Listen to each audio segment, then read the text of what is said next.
வருங்கால அரசு அதிகாரிகளே நம்மளால குரூப் 4 எக்ஸாம் அப்படிதுக்கு வெயிட் பண்ணிட்டு இருந்திருப்போம். இப்போ அந்த வெயிட் அப்படி ஒரு ஆயிடுச்சு, நோட்டிஃபிகேஷன் வந்துருச்சு. ஜூன் மாதம் 9ஆம் தேதி எக்ஸாம் அப்படி நடக்க இருக்கு. இந்த எக்ஸாம் வேற லெவலில் பண்ணி ஒரு அரசு அதிகாரியாக உட்காரக்கூடிய அந்த கனவு அப்படிதை நினைவாக்குறதுக்கான ஒரு ப்ரிப்பரேஷன் தான் நம்மளோட மிஷன் ஐ எம் பாசிபிள் அப்படின்னு ப்ரோக்ராம். ரொம்ப முக்கியமாக நம்மளோட அண்ணா அட்மினிஸ்ட்ரேட்டிவ் ஸ்டாஃப் காலேஜ் உங்களுக்காக இது கொடுக்க வேண்டியிருக்கு. ஸோ நான் உங்களுக்கு ஹிஸ்ட்ரியிலேருந்து எஸ்பிவிஎல் அப்படின்னு நான் வந்து உங்களுக்கு மராத்தாஸ் அப்படின்னு ஒரு கிளாஸை இன்னைக்கு எடுக்க வந்திருக்கேன். மராத்திய பேரரசு, மராத்திய சிவாஜி அவர்கள் இவங்களை பற்றி எடுக்க வந்திருக்கேன். ஸோ ரொம்ப முக்கியமாக ஆல்ரெடி வந்து பார்த்தீங்கன்னா நமக்கு நிறைய கிளாஸஸ் அப்படின்னு பார்த்துருக்கோம். ஸோ நமக்கு ஹிஸ்ட்ரி அப்படின்னா இண்டஸ் வேலி சிவிலைசேஷன் அப்படிலேருந்து Vedic period, Buddhism, Jainism, Magadhas, Mauryas, Guptas, Delhi sultans, முகலாயர்கள் அப்படிலாம் பார்த்துருக்கோம். நமக்கு விஜயநகர பாமணி, மராத்தியர்கள், அப்புறம் இந்த தென்னிந்திய அரசாங்கத்தில் இருக்கக்கூடிய சேரச்சோழ பாண்டியர்கள், அப்புறம் நமக்கு சாளுக்கியர்கள், ராஷ்டிரகூடர்கள் இவங்கள தான் பார்க்க வேண்டி இருக்கு. ஸோ ஹிஸ்ட்ரி கிட்டத்தட்ட நம்ம முடிவுக்கு வந்துட்டோம். அப்படி இருக்கும்போது இன்னைக்கு நம்ம மராத்தாஸ் அப்படின்ற மராத்தியர்கள் கான்செப்ட் பற்றி பார்க்க போகிறோம். ரெடியா எல்லாரும்? ஓகே. ஸோ அடுத்து வந்து பார்த்தீங்கன்னா நமக்கு மராத்திய சிவாஜி அவர்கள், மராத்தாஸ் அப்படின்னாலே மராத்திய சிவாஜி அவர்கள் தான். இப்போ மராத்தாஸ் அப்படின்றதுல நல்லா சொல்ற கவனிச்சுக்கோங்க. இப்போ நமக்கு வழக்கமெல்லாம் நான் நடத்துறது தான், அதாவது நான் பின்னாடி இங்கே பாயிண்ட்ஸ் அப்படிதான் இருக்கும், ஆனால் பின்னாடி வந்து பார்த்தீங்கன்னா நான் ஸ்பேஸ் அப்படின்றத வச்சிருப்பேன். இந்த ஸ்பேஸ் அப்படின்றத வரிசையாக உங்களுக்கு நான் கதையாக சொல்லிட்டு போவேன். ரொம்ப முக்கியமாக மராத்தாஸை ஈஸியாக படிக்கணும் அப்படின்னா ஒரு சில விஷயங்கள் தெரிஞ்சுக்கணும். ஒன்று இயர் வைஸாக படிக்கணும். ஒன்று ஓகே, ஏன்னா இயர் வைஸாக தான் மராத்தாஸ் வந்து கொஸ்டின் ஆல்ரெடி குரூப் 4லையும் கேட்டிருக்காங்க, குரூப் 2லையும் கேட்டிருக்காங்க, குரூப் 1லையும் கேட்டிருக்காங்க.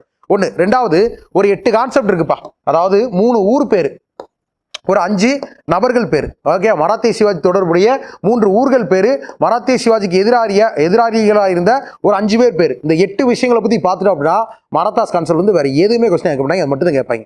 3 ஊர்கள் எதெல்லாம் சொல்கிறேன், வேணா எழுதி வச்சுக்கோங்க. 3 ஊர்கள் பேர் ஒன்று என்னன்னா, ஒன்று வந்து சிவனர். ஓகே, சிவனேரி அப்படின்னு சொல்லி சொல்லுவாங்க. ஆக்சுவலாக சிவனேரி அப்படின்னு சொல்லி சொல்லுவாங்க. ரெண்டாவது பார்த்தீங்கன்னா புரந்தர் அப்படின்ற ஒரு கோட்டை. ஓகே, புரந்தர். அடுத்து வந்து பார்த்தீங்கன்னா ராய்கட் கோட்டை. ஓகேவா? இந்த மூணு கோட்டைகள், ஆக்சுவலா இந்த 3 ஊரில் இருக்கக்கூடிய கோட்டைகள். அப்புறம் 5 பேர் யாரெல்லாம் பார்க்கும்போது ஒருத்தர் பிஜப்பூர் சுல்தான், அப்புறம் அப்சல் கான் அப்படின்ற ஒருத்தர். ஓகேவா? அடுத்து வந்து பார்த்தீங்கன்னா நம்மளோட அவுரங்கசீப். நம்ம லாஸ்ட்டாக வந்து முகலாயர்கள் கிளாஸ் அப்படின்றது பார்த்துருப்போம். அவுரங்கசீப் அவர்கள் நடத்தும் போது முகலாயர்கள் அதாவது அவுரங்கசீப் இல்லாமல் மராத்திய சிவாஜி படிக்க முடியாது, மராத்திய சிவாஜி இல்லாமல் அவுரங்கசீப்பை படிக்க முடியாதுன்னு சொல்லி சொன்னோமா. அப்போ அவுரங்கசீப் கண்டிப்பாக வருவார். அப்புறம் அவுரங்கசீப் அம்சியா சைஸ்டா கான், அப்புறம் அவரை தொடர்ந்து வந்த ராஜா ஜெய்சிங். ஓகேவா? 5 பேர் வந்துருச்சா? ஓகே, ஊர் பேர் எத்தனை? 3 இருக்கா? மொத்தம் அந்த 8. இந்த 8 சுற்றி என்ன கான்செப்ட்ஸ் இருக்கோ அதை டீட்டெயிலாக பக்காவாக பார்த்தோன்னா அதை தாண்டி வேறு எதுவுமே கிடையாது. மராத்தாஸில் ஒரு கொஸ்டின் 10 கொஸ்டின் 100 கொஸ்டின் வந்தாலும் நம்ம ஆன்சர் கரெக்டாக போடலாம். ஏன்னா அவ்வளோதான் கண்டென்ட், முக்கியமான கண்டென்ட். சரி, இப்படி இருக்கும் பொழுது மராத்தாஸ் எப்படி பார்த்தாலும் நம்ம ஃபர்ஸ்ட் ஒரு இன்ட்ரோ அப்படின்னு தான் பார்க்கணும். அப்போ மராத்தியர்களை பற்றி பேசிக்கான இன்ட்ரோஸ் அப்படின்னு தெரிஞ்சுக்கணும். இப்போ மராத்தியர்கள் அப்படி சொல்லி வந்தோம் அப்படின்னா ரொம்ப முக்கியமாக எந்த பகுதியில் வாழ்ந்தாங்க சார் அப்படின்னு பார்த்தீங்க அப்படின்னா, மராத்தியர்கள் அப்படின்னாங்க ஆரம்பத்துலேருந்தே ஒரு ராஜ்யமாலாம் இருந்தாங்களா? நல்லா கவனிச்சுக்கோங்க. இப்போ நமக்கு எப்படி தமிழ் மக்கள் இருக்காங்களோ, தெலுங்கு மக்கள், கன்னட மக்கள் இருக்காங்களோ, இந்த மாதிரி மராத்திய மக்கள் அப்படின்னாங்க ஒரு இன மக்கள், அவ்வளோதான். ஓகேவா? இட் இஸ் ஒரு செப்பரேட் ரேஸ் அப்படின்னு சொல்லி சொல்லலாம், அவ்வளோதான். ரெண்டாவது, இவங்க ஆரம்பத்துலேருந்து அரசாங்கம் அப்படின்றது இருந்துச்சு அப்படின்னா கிடையாது. ஏன்னா இவங்களாம் யார் அப்படின்னு சொல்லி பார்க்கும்போது கிட்டத்தட்ட ஒரு விதமான ட்ரைபல் பீப்புள்ஸாக தான் ஒரு காலத்தில் இருந்திருக்காங்க. அதாவது மலைக்காடுகள். இப்போ நமக்கு வெஸ்டர்ன் காட்ஸ் இருக்கா, அதாவது இவங்க வாழ்ந்த பகுதி அப்படின்றது, இவங்களோட சென்டர் ரீஜியன் அப்படின்றது மையப்பகுதி அப்படின்றது கொங்கன் பகுதி அப்படின்னு சொல்லி சொல்லுவாங்க. ஆக்சுவலாக கொங்கன் பகுதி அப்படின்னு சொல்லி சொல்லுவாங்க. இப்போ புரியுற மாதிரி சொல்லணும் அப்படின்னா, இப்போ நமக்கு சவுத் இந்தியா அப்படின்றது இருக்குன்னு வச்சுக்கோங்களேன், அப்படி தென்னிந்தியா அப்படின்றது இருக்குன்னு வச்சுக்கோங்களேன். இந்த தென்னிந்தியாவில் வெஸ்டர்ன் காட்ஸ் அப்படின்றது இருக்கா, எங்க மேற்கு தொடர்ச்சி மலை அப்படின்றது இப்படி இருக்கா, கன்னியாகுமரியிலேருந்து பெருசாக இருக்கா, அங்கே வரைக்கும் நீண்டு இருக்கா. இதில் இந்த மகாராஷ்டிரா பகுதியில் மேற்கு தொடர்ச்சி மலை இருக்குல்ல, இந்த மாதிரி மேற்கு தொடர்ச்சி மலை காடுகளில் வாழ்ந்த மக்கள் தான் நமக்கு இந்த மராத்திய மக்கள் அப்படின்னு சொல்லி சொல்லப்படுது. ரெண்டாவது, நமக்கு இந்த கடற்கரையோரங்கள், கோஸ்டல் பிளைன்ஸ் அப்படின்னு நம்ம ஒன்று படிச்சிருப்போம். அதில் இந்த மகாராஷ்டிரா அந்த பகுதி அப்படின்றத கடலோர பகுதியில் கொங்கன் பகுதி அப்படின்னு சொல்லி சொல்லமா, அங்கே மலை அப்படின்றது கொங்கன் பகுதி அப்படின்னு அழைக்கப்படும். அங்களுடைய ரயில்வேஸ் பேர் கொங்கன் ரயில்வேஸ் அப்படின்னு அழைக்கப்படும். அது மாதிரி கொங்கன் பகுதி அப்படின்ற பகுதியில தான் இந்த மராத்திய மக்கள் அப்படின்னு வாழ்ந்து வராங்க. ஆரம்பத்தில் அரசாங்கம்லாம் கிடையாது, மராத்திய சிவாஜி தான் அந்த அரசாங்கத்தை உருவாக்குறார். பிற்காலத்தில் அதெல்லாம் தான் கதையா பார்க்க போறோம். ரெண்டாவது, ஃபார் எக்ஸாம்பிள் இப்போ எனக்கு எஸ்பிஎல்ன்ற எனக்கு வந்து உங்களுக்குலாம் கிளாஸ் எடுக்கிறது எனக்கு ரொம்ப பெருமையாக இருக்குது அப்படின்னு நான் வந்து சொல்கிறேன்.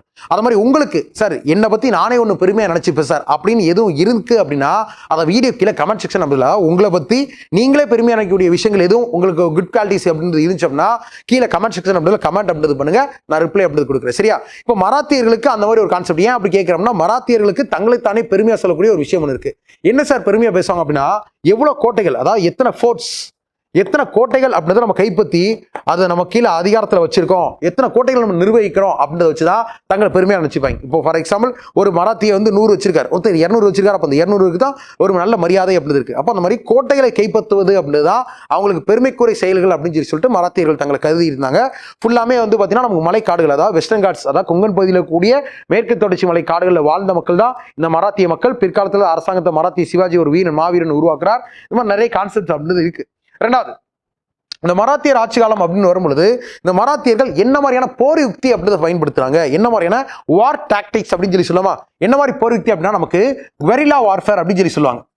கொரில்லா வார்ஃபேர், கொரில்லா வார்ஃபேர் அப்படின்னு சொல்லக்கூடிய மறைந்திருந்து தாக்கக்கூடிய யுக்தி அப்படின்னு சொல்லுவோம். மறைந்திருந்து தாக்கக்கூடிய யுக்தி, ஓகேவா?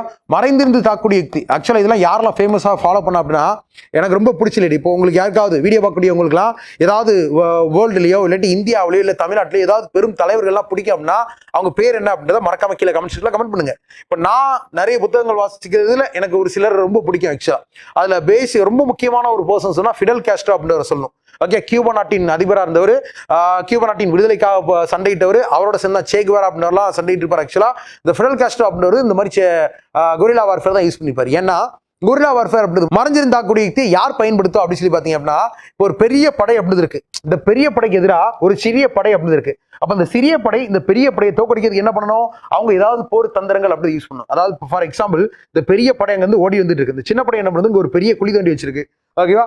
குழியில வந்து பாத்தீங்கன்னா நிறைய கத்தி அருவாலாம் கிடக்குது. இப்போ நேரா வரும்போது மேல வந்து இலையெல்லாம் போட்டு மூடிருக்காங்க, ஓட ரொம்ப நேரா உள்ள விழுந்து ஏகப்பட்ட கை காலெல்லாம் வெட்டு பெற்றோம். அப்ப ஈஸியா தோக்கடிக்கலாம். ஓகே, அப்படி கிடக்கவங்கன்னா 2 பாம்பதுக்கு உள்ள போட்டு விட்டாங்கன்னா மொத்தம் அடிச்சு போறாங்க. இந்த மாதிரி ஈஸியா பயன்படுத்தலாம். இந்த மாதிரி மறைஞ்சு தாக்கூடிய யுக்தியை தான் நமக்கு கொரில்லா வார்ஃபேர் அப்படின்னு நம்ம சொல்றோம். ஓகே, அதே மாதிரி இந்த மராத்தியாஸ் அப்படின்னு சொல்லி வரும்போது இவங்க யாருக்கு எதிரிகளா மாறுறாங்க அப்படின்னு பாத்தீங்கன்னா மராத்தாஸ் அப்படின்னவங்க முகலாயர்களின் மிகப்பெரும் எதிரிகள். ஓகேவா? ரொம்ப முக்கியமானது, முகலாயர்களின் மிகப்பெரும் எதிரிகள் மராத்தியர்கள். ஈவன் முகலாயர்கள் அழிவுக்கு ஒரு முக்கியமான காரணமாக இருந்தவர்கள் மராத்தியர்கள். ஓகேவா? ஸோ மராத்தியர்கள் அப்படின்னவங்களுக்கு முகலாயர்களுக்கு மிகப்பெரும் எதிரிகளா இருந்தாங்க. முகலாயர்கள் பார்க்கும்போது பெரிய படைகள் பெரிய ராஜ்யம் அப்படி இருக்குது. ஆனா மராத்தியர்கள்ட்ட சின்ன ராஜ்யம் தான், சின்ன படை தான். அப்ப தோக்கடிக்கணும், பெரிய படை தோக்கணும் என்ன பண்ணணும், கொரில்லா வார்ஃபேர் யூஸ் பண்ணும் அப்படின்ட்டு இந்த கொரில்லா வார்ஃபேர் அப்படிதான் பயன்படுத்த ஆரம்பிச்சாங்க மராத்தியர்கள். நெக்ஸ்ட் ரொம்ப முக்கியமான விஷயம் அப்படின்னா ரிலீஜியஸ் மூவ்மெண்ட்ஸ் அப்படின்னு சொல்லக்கூடிய மத இயக்கங்கள். அதாவது இப்போ டெல்லி சுல்தான் அப்படின்னு ஒரு கிளாஸ் அப்படின்னு நான் நடத்தியிருப்பேன், முகலாயர்கள் அப்படின்னு ஒரு கிளாஸ் நடத்திருப்பேன். இப்போ டெல்லி சுல்தானோட காலகட்டம் என்ன அப்படின்னு சொல்லி பார்க்கும்போது டெல்லி சுல்தான் 1206 இருந்து 1526 வரைக்கும். அடுத்து முகலாயர்கள் அப்படின்னு சொல்லி பார்க்கும்போது தொடர்ச்சி ஆட்சி செய்யறாங்க, ஏன்னா ஃபுல்லாவே இஸ்லாமியர்கள் தான் ஆட்சி செய்யறாங்க. இவங்களோட காலகட்டம் 1826 இருந்து 1888 வரைக்கும். அப்ப கிட்டத்தட்ட ஒரு 600க்கும் மேற்பட்ட ஆண்டுகள் அப்படின்றது முஸ்லீம்களால் ஆட்சி செய்யப்படுது இந்திய நிலப்பரப்பு. இந்த நேரத்துல இங்க இருக்கக்கூடிய ஹிந்து மதம் அப்படின்றது நிறைய அழிவுக்கு உண்டாகுது. ஓகே, நிறைய அழிய ஆரம்பிக்குது. அப்ப இந்த ஹிந்து மதத்தை அழிய விடாம பாதுகாத்து மறுபடியும் மீட்டெடுத்து வந்ததுக்கு மராத்தியர்களுக்கு ஒரு முக்கியமான பங்கு அப்படின்றது இருக்கு. இதுல ரொம்ப முக்கியமா 3 குரு உருவாகி இருப்பாங்க ஆக்சுவலா.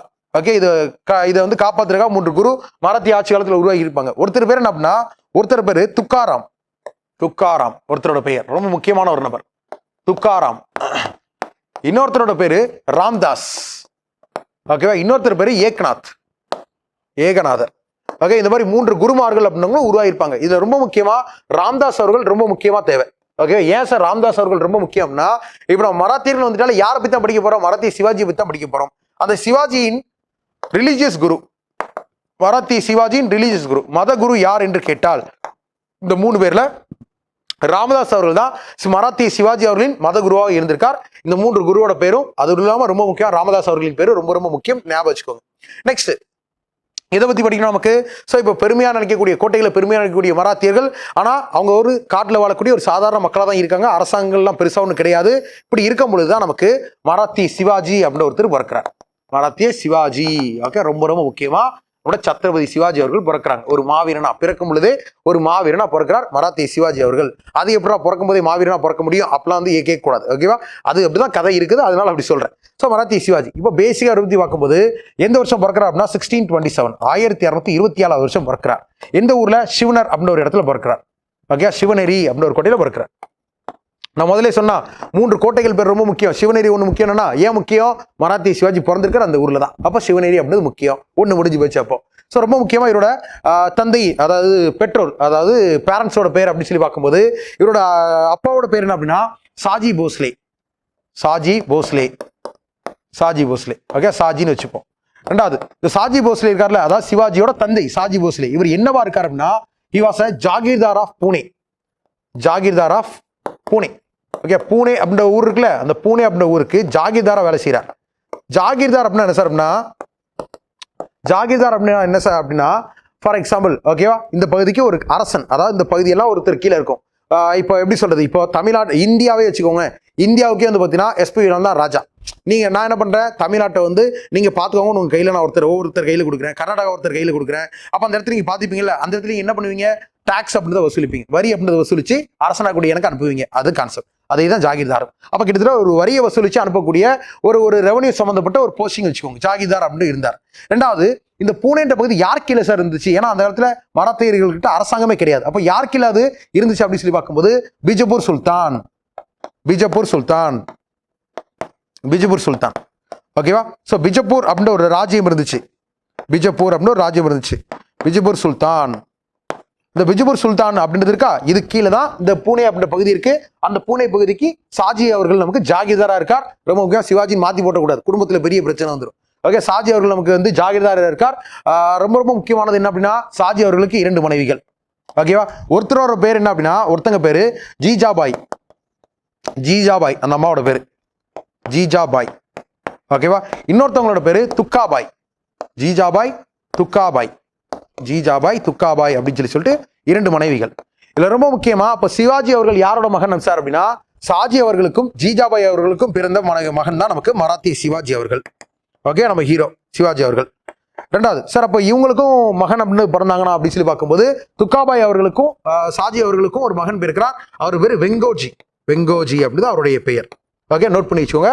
ஸோ சிவாஜி அவர்கள் ஜீஜாபாய் இருக்காருல்ல, அவங்களோட மகன் துக்காபாய் அவர்களின் மகன் வெங்கோஜி. ரெண்டாவது சார், இப்போ இந்த மாதிரிலாம் இருந்திருக்காங்களே, சண்டெல்லாம் போடல அப்படின்னா, சண்டெல்லாம் போடல. நமக்கு இந்த சூரியவம்சம் அப்படின்னு ஒரு படத்தோட டேரக்டர் இருக்கார்ல விக்ரமன், அவர் படம் ஃபுல்லாக அந்த குடும்ப படமா இருக்கும். ஓகே, சந்தோஷமா இருப்பாங்க, அந்த மாதிரிலாம் இருக்குல்ல, அந்த படத்துல ஒரு மாதிரி இந்த மாதிரி எல்லாரும் ஒன்னாதான் சந்தோஷமா தான் இருந்திருக்காங்க, சண்டைலாம் கிடையாது.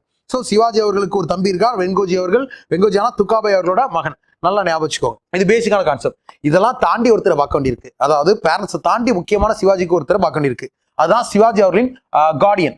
ஓகே, சிவாஜி அவர்களின் கார்டியன், பாதுகாவலர், ரொம்ப முக்கியமானது. சிவாஜி அவர்களின் பாதுகாவலர். இப்போ கமெண்ட் செக்ஷன்ல ஒரு ஆன்சர் அப்படின்றது போடுங்க. என்ன ஆன்சர்னா, அக்பர் அப்படின்னு ஒருத்தர் நடத்தியிருந்தா முகலாயர்கள், அந்த அக்பர் அவர்களுக்கு ஒரு பாதுகாவலர் இருந்தார், கார்டியன் இருந்தார். அவரோட பேர் என்ன அப்படின்றது மறக்காம கீழே கமெண்ட் செக்ஷன்ல கமெண்ட் அப்படின்றது பண்ணுங்க. ஸோ இப்போ சிவாஜி அவர்களுக்கு ஒரு பாதுகாவலர் இருக்கார், அவரோட பேரு தாதாஜி கொண்டதேவ். தாதாஜி கொண்டதேவ் அப்படிதான் அவருடைய பெயர். தாதாஜி கொண்டதேவ். தாதாஜி கொண்டதேவ் அப்படிதான் அவருடைய பெயர். ரொம்ப முக்கியமானது. ஏன்னா தாதாஜி கொண்டதேவ் அவர்கள் இருக்காங்களா, இவர் தான் மராத்திய சிவாஜி ஒரு மாவீரனா வளர்க்கிறார். ஏன்னா அவங்க அப்பா இப்போ வந்து பாத்தீங்கன்னா சாஜி அவர்கள் பூனேல வேலை பார்க்கிறார். அதனால சின்ன பையனா கூடிய தன்னோட மகனை இந்த மாதிரி தாதாஜிட்ட கொடுத்துட்டு நல்லா வளர்த்தெடுத்து வச்சு அப்படின்னு சொல்லிட்டு அவர் பூனே பக்கம் போயிறார். அப்போ தாதாஜி கொண்டதேவ் அப்படின்றவர் தான் சிவாஜி அவர்கள் ஒரு மாவீரனா நிர்வாகம் எல்லாம் சொல்லி கொடுத்து பக்காவா சூப்பரா வளர்க்கிறார். ரெண்டாவது வேற இன்னொருத்தர் ஆல்ரெடி சொன்னோம். ஓகேவா, சிவாஜி அவர்களோட ரிலீஜியஸ் குரு, மத குரு அப்படின்னு யாரு, நமக்கு ராம்தாஸ் அவர்கள். ஓகே, இது பேசிக்கான விஷயங்கள்.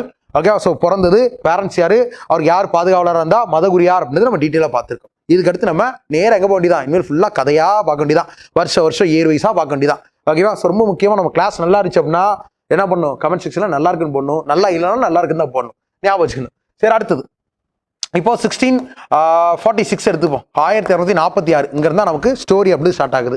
1246 அப்படின்னா இப்போ சிவாஜி அவர்கள் பிறந்த வருஷம் இந்த வருஷம் 1627 பிறந்தாரு. அப்ப எத்தனை வருஷம் டிஃபரன்ஸ் அப்படின்னு இருக்கு நமக்கு, கிட்டத்தட்ட பாத்தீங்கன்னா ஒரு 19 வருஷம் டிஃபரன்ஸ். அப்போ சிவாஜிக்கு அப்போ வயசு என்ன, அட் ஏஜ் ஆஃப் 19. சிவாஜிக்கு வந்து 19 வயசு இருக்கும்போது சிவாஜி என்ன பண்றாரு, இப்போ 19 வயசுல நம்மளாம் என்ன பண்ணிட்டு இருந்திருப்போம், அப்போதான் 12th முடிச்சுட்டு காலேஜுக்கு போகலாமா இல்ல கட்டேஜ் சுத்தலாமா இப்பெல்லாம் நிறைய பேர் சுத்திட்டு இருந்திருப்பாங்க. ஆனா சிவாஜி அப்படின்றவர் என்ன பண்றாரு, தன்னோட 19 வயசுல he made his first military conquest. Military conquest என்ன, முதல்ல ராணுவ படையெடுப்பு அப்படி இருக்கிறார். ராணுவ படையெடுப்பு அப்படி இருக்கிறார். ஓகே, எத்தனை வயசுல தன்னோட முதல் படையெடுப்பு, ராணுவ படையெடுப்பு 1946 வருஷம், தன்னோட 19 வயசுல ராணுவ படையெடுப்பு அப்படி இருக்கிறார் மராத்திய சிவாஜி அவர்கள். ரொம்ப ரொம்ப முக்கியம். ஏன் இதை எடுக்கிறார் அப்படின்னு சொல்லி பார்க்கும்போது, ஆல்ரெடி நம்ம மராத்தியர்களுக்கு பார்த்தோம். என்ன பார்த்தோம், மராத்தியர்கள் எதை பெருமையா நினைச்சுப்பாங்க, தங்களுக்கு எத்தனை கோட்டைகள் ஆட்சி செய்யறோமோ அதை தான் பெருமையா நினைச்சுப்பாங்கன்னு சொல்லி பார்த்தோம். அப்போ மராத்திய சிவாஜி தன்னோட 19 வயசுல முதல் ராணுவ படையெடுப்பு அப்படிதான் எடுக்கிறார். ரொம்ப ரொம்ப முக்கியமானது. சார், படையெடுத்தாரா ஜெயிச்சாரா அப்படின்னா ரொம்ப முக்கியமா. சோ முதல்ல சிவாஜி அவர்கள் இதுல ஜெயிச்சாங்களா, கோட்டை கைப்பற்றுறாங்க அப்படின்னு சொல்லி பார்க்கும்போது ஃபர்ஸ்ட் சிவாஜி படையெடுத்து போறார். அந்த இடத்துல தொர்னா அப்படின்னு ஒரு கோட்டை இருக்கு. ஓகே, தொர்னா கோட்டை. ஸோ சிவாஜி அவர்கள் ஃபர்ஸ்ட் கைப்பற்றின கோட்டை இந்த தொர்னா கோட்டை அப்படிதான். யாரு, மராத்திய சிவாஜி முதல் படையெடுப்புல தொர்னா கோட்டை கைப்பற்றுறார்.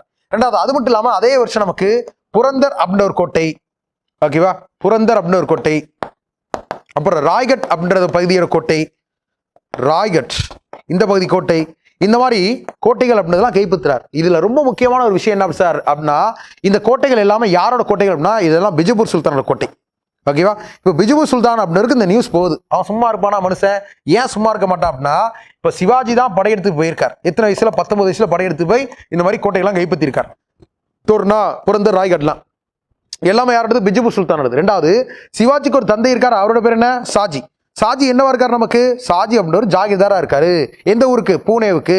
பூனே அப்படின்றது யார்கிட்ட இருக்கு? பூனே அப்படின்றது பிஜப்பூர் சுல்தான் கிட்ட இருக்கு. அப்ப பிஜப்பூர் சுல்தான் டென்ஷன் ஆயிரு. ஏன்டா என்கிட்ட இருந்துட்டு ஏன் கோட்டையவே நீங்க கைப்பற்றீங்களா அப்படின்னு சொல்லிட்டு டென்ஷன் ஆயிட்டு இந்த பிஜப்பூர் சுல்தான் அவர்கள் என்ன பண்றாங்க, சிவாஜியை பழி வாங்கணும் அப்படின்றதுக்காக சிவாஜியின் தந்தையா இருக்கக்கூடிய சாஜி இருக்கார்ல, சாஜி அவர்களை தூக்கிட்டு ஜெயில வச்சிடறார். அப்போ சாஜி வாஸ் இம்ப்ரெசன்ட். சாஜி சிறையில் அடைக்கப்பட்டார். ஓகே, யாரால? சாஜி அப்படின்றவரு பிஜப்பூர் சுல்தானால் சிறையில் அடைக்கப்பட்டார். ரொம்ப ரொம்ப முக்கியமானது. எதுக்கு? சிவாஜி அவர்கள் இந்த மாதிரி கோட்டையெல்லாம் கைப்பற்றதுக்கு டென்ஷன் ஆகிட்டு தூக்கி ஜெயிலில் வச்சுட்டான். அப்புறம் ஜெயிலே இருக்கிறார். ஓகேவா, அவன் பையனை அப்படிலாம் எடுக்கூடாதுன்னு சொல்லி இல்லாட்டி நான் கொண்டு அப்படிலாம் மிரட்டுறார். பிற்காலத்தில் ஒரு நெகோசியேஷன், ஒரு பேச்சுவார்த்தை அப்படின்றது நடக்குது. யாருக்கு? சிவாஜிக்கும் இந்த பிஜப்பூர் சுல்தான் இடையில நடக்குது. பிஜப்பூர் சுல்தான் சொல்றான், ஓகேவா, இனிமேல் என் கோட்டையெல்லாம் படையெடுத்தினா உங்க அப்புறம் உயிரோட பார்க்க மாட்டேன் அப்படின்னு சொல்லி சொல்றான். சரி மண்ணா, நான் இனிமேல் பார்க்க மாட்டேன், படையெடுக்க மாட்டேன் அப்படின்னு சொல்லி சொல்றேன். ஸோ அதன் அடிப்படையில் 1649 வருஷம் சாஜி அவர்கள் நமக்கு விடுதலை செய்யப்படுறார். சாஜி வாஸ் ரிலீஸ்ட், விடுதலை செய்யப்படுறார். ஒரு பேச்சுவார்த்தைக்கு அப்புறம் சிவாஜி என்ன சொல்றார்? இனிமேல் நான் அந்த ராணுவ படையெடுப்பை எடுக்க மாட்டேன், எங்க அப்பாவுக்காக நான் வந்து தியாகம் பண்றேன் அப்படின்னு சொல்லிட்டு சொல்றார். சரின்னு சொல்லி ரிலீஸ் பண்றாங்க. அப்புறம் வந்து சாஜி அவர்கள் வந்து இறந்துருவாங்க. கொஞ்ச காலத்துல இறந்துருவாங்க.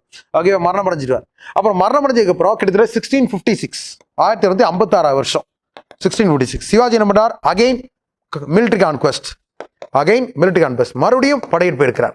என்ன மாதிரி படையெடுப்பு? ராணுவ படையெடுப்பு அப்படின்னு இருக்கிறார். எத்தனை வருஷம் கழிச்சு ராணுவ படையெடுப்பு எடுக்கிறார் அப்படின்னா, ஃபர்ஸ்ட் படையெடுப்பு இப்போ 1646 1746. அதுல இருந்து 56 அப்படின்னா 10 வருஷம். அப்போ ஆஃப்டர் 10 இயர்ஸ், கிட்டத்தட்ட 10 வருஷத்துக்கு அப்புறம் ராணுவ படையெடுப்பு அப்படிதான் சிவாஜி இருக்கிறார்.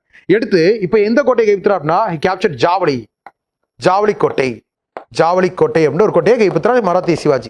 ஜாவலி கோட்டையை மட்டும் கைப்பற்றினது இல்லாம இந்த ஜாவலியிலிருந்து ஒரு கிட்டத்தட்ட ஒரு 2 கிலோமீட்டர்ல பகுதியில் பிரதாப்கர்க் அப்படின்னு ஒரு கோட்டையும் கட்டுறார். ஸோ ஜாவலி கோட்டையை கைப்பற்றுறார். பிரதாப்கர்க் அப்படின்னு ஒரு கோட்டையை கட்டுறார். ஓகே, ஹி பில்ட் பிரதாப்கர்க் கோட். ரொம்ப முக்கியமா ஜாவலி கோட்டையிலிருந்து 2 கிலோமீட்டர்ல இந்த பிரதாப்கர்க் அப்படின்னு ஒரு கோட்டையும் கட்டுறார். இந்த மாதிரி நிறைய விஷயங்கள் இப்படி செய்யறார். இப்போ ஜாவலி கோட்டையும் நமக்கு இந்த பிஜப்பூர் சுல்தானது. அப்ப பிஜப்பூர் சுல்தான் அப்படி ஒரு சும்மா விடுவாரா? ஏன்டா இப்பதான்டா அவங்க அப்புறம் அழிச்சு விட்டேன் அப்படின்ற மாதிரி அவருக்கு பயங்கர டென்ஷன் ஆகுது. ஏன்னா மறுபடியும் பிஜப்பூர் சுல்தான்டே கை வைக்கிறார் சிவாஜி. அப்போ அவருக்கு டென்ஷன் ஆகுது. ரெண்டாவது, இந்த நேரத்துல நமக்கு யார் இந்த டெக்கான் பகுதிக்கு கவர்னரா இருக்கா? அதாவது இந்த நேரத்துல முகலாய ஆட்சி காலத்துல இந்த நேரத்துல டெக்கானுக்கு யார் கவர்னரா இருக்கா? நமக்கு இந்த நேரத்துல அவுரங்கசீப் ஒரு கவர்னரா இருந்தார் அப்படின்னு நம்ம பார்த்தோம். ரெண்டாவது, அவுரங்கசீப் அவர்களுக்கு முகலாய டாபிக்ல நான் சொல்லியிருப்பேன், அவுரங்கசீப் அவர்களுக்கு இந்தியாவே கைவிட்டு போனாலும் டெக்கான் பகுதி ஸ்ட்ராங்கா இருக்கணும் தாங்கிட்ட அப்படின்னு சொல்லி அவர் நினைச்சிருப்பான்னு சொல்லி சொன்னோம். அப்ப இந்த நேரத்தில் இந்த மாதிரி நிறைய பிரச்சனை இருக்கும்போது அவுரங்கசீப் என்ன பண்றாரு அப்படின்னா 1657 1257 வருஷம் டக்குன்னு என்ன பண்றார், இந்த பிஜப்பூர் சுல்தான்லாம் இருக்கார்ல, இவருக்கு சிவாஜிக்கெல்லாம் பங்கு இருக்கக்கூடிய, ஓகேவா, சிவாஜிக்கெல்லாம் பங்கு இருக்கக்கூடிய கல்யாணி, புரந்தர், ஓகேவா, இந்த மாதிரி கோட்டைகள் அப்படிதான் யார் கைப்பற்றிரா? அவுரங்கசீப் கைப்பற்றிரா. ஓகே, ஒழுங்காட்ட கொடுத்துட்டு அமைதியா உட்காருங்க அப்படின்னு சொல்லி சொல்றான். ஏன்னா அவுரங்கசீப்ட பெரிய படைகள் இருக்கு, ஒண்ணுமே பண்ண முடியாது இவங்களால. அப்போ ஓகே சரின்னு சொல்லிட்டு கேட்டு உட்காந்துக்கிறாங்க. அப்ப இந்த கல்யாணி, புரந்தர் இந்த மாதிரி கோட்டைகளை அவுரங்கசீப் அப்படின்னு கைப்பற்றிட்டு இனிமேல் எனக்கு கீழே தான் இதெல்லாம், நீங்க எல்லாம் நான் சொல்ற கேட்கணும் அப்படின்னு சொல்லிட்டு இருக்காரு. இப்படி இருக்கும் போது ஒரு தகவல் வருது. என்ன தகவல் வருது? இந்த மாதிரி உங்க அப்பா வந்து ஒரு தாஜ்மஹால் கருப்புகளை கட்டிட்டு இருந்தாரு, இப்போ உடம்பு சரியில்லாம இருக்காரு, கொஞ்சம் வாங்க அப்படின்னு சொல்லிட்டு ஒரு லெட்டர் கொண்டு வராரு. அப்ப அவுரங்கசீப் என்ன பண்றாரு? சரி, நான் போயிட்டு டெல்லியில போய் எங்க அப்பாவை பார்த்துட்டு வரேன் அப்படின்னு சொல்லிட்டு கிளம்புறாரு. ஆனா டெல்லி கிளம்பும்போது டெல்லியில போயிட்டு அங்க என்ன ஆகுது, இது இந்த கதை எல்லாத்தையும் நம்ம முகலாயர்களை பார்த்துருப்போம். இப்போ அந்த கதை இந்த கதை லிங்க் பண்ணி பார்த்தா ஈஸியா புரியும். இப்போ அவுரங்கசீப் என்ன பண்றாரு? அங்க இருக்கக்கூடிய அண்ணன் தம்பியா இருக்கக்கூடிய தாராசுகோ, சுஜா, முர்ரத் இவங்க எல்லாத்தையும் கொண்டுட்டு அவுரங்கசீப் அப்படின்ற தன்னோட தந்தையா இருக்கக்கூடிய ஷாஜகான் அப்படின்றதுக்கு ஜெயில போட்டுட்டு அவுரங்கசீப் என்ன பண்ணிடுறாரு? 1658 1958 அவுரங்கசீப் முகல் எம்பரர், அதாவது முகலாய பேரரசனாக அவுரங்கசீப் அவர்கள் முடிசூட்டி கொண்டார். பார்த்தோமா? இது இந்த கதை எல்லாத்தையும் இப்படி யோசிச்சு பாருங்க, அப்படியே எல்லாம் ஃபிட் ஆகுங்க. ஓகே, இப்போ அவர் முகலாய பேரரசா மாட்டார். இப்போ டெக்கான பார்த்துருந்தார், இப்போ அங்க போயிட்டு முகலாய பேரரசா மாட்டார். ஒட்டுமொத்த இந்தியா அவர் கையில இருக்கு. இப்போ சவுத் இந்தியா, இப்போ அவுரங்கசீப் இல்லையா? அப்ப நம்ம என்ன பண்ணுவோம்? அந்த பிஜப்பூர் சுல்தான் ஆல்ரெடி யார் மேல கான்ல இருக்காரு? சிவாஜி மேல. ஏன்னா அவரோட கோட்டையெல்லாம் கைப்பற்றும் கான்ல இருக்காரு. அப்போ 1659 1959 இந்த பிஜப்பூர் சுல்தான் அப்படின்னு என்ன பண்றாரு? ரொம்ப முக்கியமா இந்த பிஜப்பூர் சுல்தான் அப்படின்ற சிவாஜி இருக்கார்ல, இவர் எப்படியாவது நம்ம வந்து பிடிச்சிடணும் அப்படின்னு சொல்லிட்டு முடிவு பண்றார். ஓகேவா? அது மட்டும் இல்லாம ரொம்ப முக்கியமானது, சிவாஜி அப்படின்ற பிடிச்சிடும் அப்படின்னு சொல்லி முடிவு பண்றாரு. அது மட்டும் இல்லாம இந்த சிவாஜியை பிடிக்கிறதுக்கு தாங்கிட்ட ஒரு தளபதி அப்சல் கான் அப்படின்ற ஒரு வீரமான தளபதியை அனுப்பிச்சு விடுவோம் அப்படின்னு சொல்லிட்டு முடிவு பண்றார். அப்சல் கான் அப்படின்ற ஒரு வீரமான தளபதி அனுப்பிச்சு விடுவோம் அப்படின்னு சொல்லி முடிவு பண்றார். இப்போ அப்சல் கான் அப்படின்றவர் என்ன பண்றாரு, பேசாம போனா கூட சிவாஜி நார்மலா அடிச்சு விட்டுருப்பாரு. ஆனா அப்சல் கான் அப்படின்றவர் டைலாக் எல்லாம் பேசிட்டு போறாரு. இப்போ இந்த ராணுவத்துல செத்தனோட ஆணவத்துல செத்தவங்க அதிகம் ஒரு டைலாக் உண்டு இல்ல, அந்த மாதிரிதான். ஓகே, அப்சல் கான் அப்படின்றவர் ரொம்ப முக்கியமா நல்லா கவனிச்சோங்களேன், நல்ல ஒரு பெரிய படையோட தான் போறாரு. ஆனா எங்க போகணும், சிவாஜி எல்லாம் கைப்பற்றினா காட்டுக்குள்ள போகணும். ஏன்னா அவங்க காட்டுக்குள்ளதான் வாழ்ந்துட்டு இருக்காங்க. ஆனா காட்டுக்குள்ள ஃபார் எக்ஸாம்பிள் இப்போ நீங்க ஏதாவது ஒரு ஊருக்குலாம் போறீங்கன்னு வச்சுக்கோங்களேன், என்னதான் தொலைஞ்சு போனாலும் எப்படியோ நம்ம ஒரு 10-15 நிமிஷத்துல நம்ம இந்த இடத்துல இருக்கோம் அப்படின்னு நம்ம தெரிஞ்சுக்கலாம். ஆனா காட்டுல அப்படிலாம் கிடையாது. ஒரு 2 நிமிஷம் நம்ம எங்கேயோ போனா கூட எங்கிட்டு இருந்து வந்தோம் எங்கிட்டு போயிட்டு இருக்கோனே தெரியாது காட்டுக்குள்ள. அப்போ அவங்களுக்கு காடுன்றது அத்துப்படி. அதே அந்த காட்டுல வாழக்கூடிய நமக்கு காடுன்றது அத்துப்படி. பக்கவா நூக்கன் காரணம் தெரிஞ்சு வச்சிருப்பாங்க காட்டுக்குள்ள அவங்க ராஜ்யம் தான் இருக்கும். இந்த படைகள் அப்படி காட்டுக்குள்ள போகுது. இல்ல ரொம்ப ரொம்ப முக்கியமா கொரில்லா வார்ஃபேர், அதாவது மறைந்து தாக்கூடிய யுக்தியை வரை யூஸ் பண்றாங்க. அது இல்லாம இவர் சொல்லிட்டு வந்த டயலாக் ரொம்ப ரொம்ப முக்கியமானது. என்ன சொல்றாரு அப்படின்னா, I will tie that mountain rat with chains அப்படின்னு சொல்லிப்பார். Tie that mountain rat with chains அப்படின்னு சொல்லிப்பார். அதாவது தமிழ் என்ன அப்படின்னா, இந்த மலை எலியை, எந்த மலை எலி, சிவாஜின்ற மலை எலியை, இந்த மலை எலியை சங்கிலி போட்டு தோற்கடித்து சங்கிலி போட்டு இழுத்து வருவேன் அப்படின்னு சொல்றார். ரொம்ப முக்கியமா சார், அப்போ மலை எலின்ற பெயரை சிவாஜிக்கு கொடுத்தவர் அப்சல் கானா? கிடையாது. நல்லா சொல்றேன், அதுக்கான வரலாறு என்னன்னு சொல்றேன். ஏன்னா மலை எலியை சங்கிலி போட்டு இழுத்து வருவேன், தோற்கடிச்சு சங்கிலி போட்டு இழுத்து வருவேன் சொன்னவர் தான் அப்சல் கான். மலை எலின்னு சொன்னவர் யார் அப்படின்னா, நல்லா சொல்ற கவனிச்சுவாங்க. இப்போ ஒரு கதை சொன்னேன், 1658ல அவுரங்கசீப் அப்படின்ற என்ன ஆனாரு, நமக்கு முகல் எம்பையரா மாறிட்டார். ஓகே, முகலாய பேரரசனா மாறிட்டார் அப்படின்னு நம்ம சொன்னோம். இப்போ அவர் அங்க இருக்கிறார். அப்ப எங்க இருக்காரு, டெல்லியில இருக்கார். இப்போ சிவாஜி அப்படின்றவர் இங்க இருக்காருல்ல, இவர் என்ன பண்றாரு, டக்குன்னு இங்க அவுரங்கசீப் நிறைய கோட்டைகளை கைப்பற்றி வச்சிருப்பார்ல, இந்த டெக்கான் பகுதியில தெக்கான பகுதியில, இது மேல சிவாஜி படையெடுப்பு எடுக்கிறார். ஓகே, 1958 வருஷம் படையெடுப்பு எடுக்கிறார். படையெடுத்து அவுரங்கசீப்புக்கு சொந்தமான டெக்கான் பகுதியில இருந்த கல்யாணி, பிவந்தி, அது போக மஹூலி, இந்த மாதிரி கோட்டைகள் அப்படின்றத கைப்பற்றார். யாரு, சிவாஜி. இதுக்கு முன்னாடி பிஜப்பூர் சுல்தானோட கோட்டையை கைப்பற்றிருந்தார். இப்போ அவுரங்கசீப்போட கோட்டையை கைப்பற்றார். இப்போ அவுரங்கசீப் பெரிய ஆளு, முகலாய பேரரசன், அவங்க கோட்டையை கைப்பற்றார். இப்போ அவுரங்கசீப்புக்கு நியூஸ் போகுது. என்ன போகுது, இந்த மாதிரி உங்களோட கோட்டைகளை சிவாஜி கைப்பற்றி வச்சிருக்கான் அப்படின்னு சொல்லி ஒரு நியூஸ் ஒன்று போகுது. அப்போ அவுரங்கசீப் அப்படின்றவர், ஏன்னா அவுரங்கசீப்புக்கு டெக்கான் ரொம்ப ரொம்ப முக்கியமான பகுதி. அப்போ அவுரங்கசீப் என்ன பண்றாரு, சிவாஜி கோவத்துல திட்டார் 2 வார்த்தைகளை வச்சு. என்ன சொல்றார், ஒன்னு மவுண்டைன் ராட், ஓகே, ஒன்னு மலை எலி ஒன்னு, ஓகே, இன்னொன்னு கேன்சர் ஆஃப் டெக்கன், ஓகே, அதாவது தக்காணத்தின் புற்றுநோய், ஓகே, நல்லா கவனிச்சோம். அப்போ மலை எலி அப்படின்னும் தக்காணத்தின் புற்றுநோய்னு சொல்லி சொன்னவர் யாரு, அவுரங்கசீப் அவர்கள். ஏன்னா அவனோட கோட்டையை, அவுரங்கசீப் அவர்களோட கோட்டைகளை சிவாஜி அவர்கள் கைப்பற்றிருக்காங்க, அதனால கோவத்துல சொல்றாரு. 2வது, இந்த பிஜப்பூர் சுல்தான் இப்ப யார் அனுப்பிச்சு விட்டுருக்காரு, அப்சல் கான் அனுப்பிச்சு விட்டுருக்காரு. ஓகே, யார் கைப்பற்றிருக்கு, சிவாஜி. நீ என்ன பண்ணு தெரியாது, எனக்கு அவனை பிடிச்சிட்டு அப்படின்னு சொல்லி அனுப்பிச்சு விட்டுருக்காரு. அவரும் பெரிய மாவீர நாட்டம், பெரிய படையெல்லாம் தூக்கிட்டு காட்டுக்குள்ள போயிருக்காரு. காட்டுல அவன் என்ன பண்ணிருக்கான், ஓகே, கொரில்லா வார்ஃபேர், பறைந்து தாக்கூடிய யுக்தி, வளைச்சு அடிக்கிறான். ஓகேவா, இதுல ரொம்ப முக்கியமானது என்ன அப்படின்னா, இப்ப சிவாஜி என்ன சொன்னாரு, மலை எலிய சங்கிலி போட்டு நான் தோக்கடிச்சு இழுத்துட்டு வரேன்னு சொல்லி சொன்னார்ல.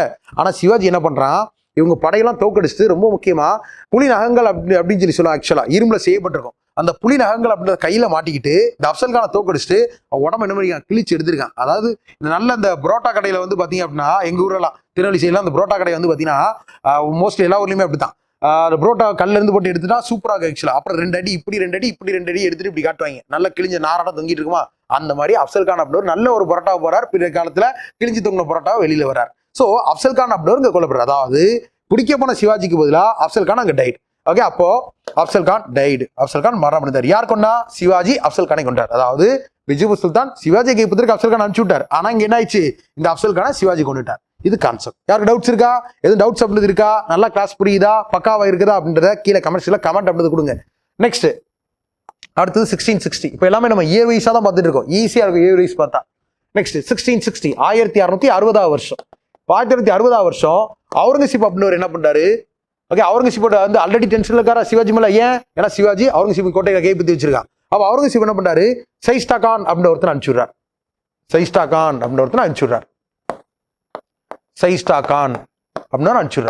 ஓகேவா, சைஸ்டா கான் என்ன பண்ணுவே தெரியாது எனக்கு. இந்த டெக்கான் பகுதியில சிவாஜி அப்படின்னு ஒருத்தர் இருக்கால, இந்த சிவாஜி அப்படின்னா உயிரோடையோ பணமாவோ எனக்கு கொண்டு வா அப்படின்னு சொல்லி சொல்றாரு. அப்ப சைஸ்டா கான் அவர்கள் சிவாஜியை கைப்பற்றணும்னு சொல்லிட்டு நேரா எங்க கிளம்பி போறாரு, படைகளோட, முகலாய படைகளோட நேரா பூனேக்கு வந்து உட்கார்ந்துருக்காரு. இப்போ சைஸ்டா கான் அவரோட படைகள் எல்லாம் பூனேல இருக்கு. ஓகே, யாரை பிடிக்கிறதுக்கு?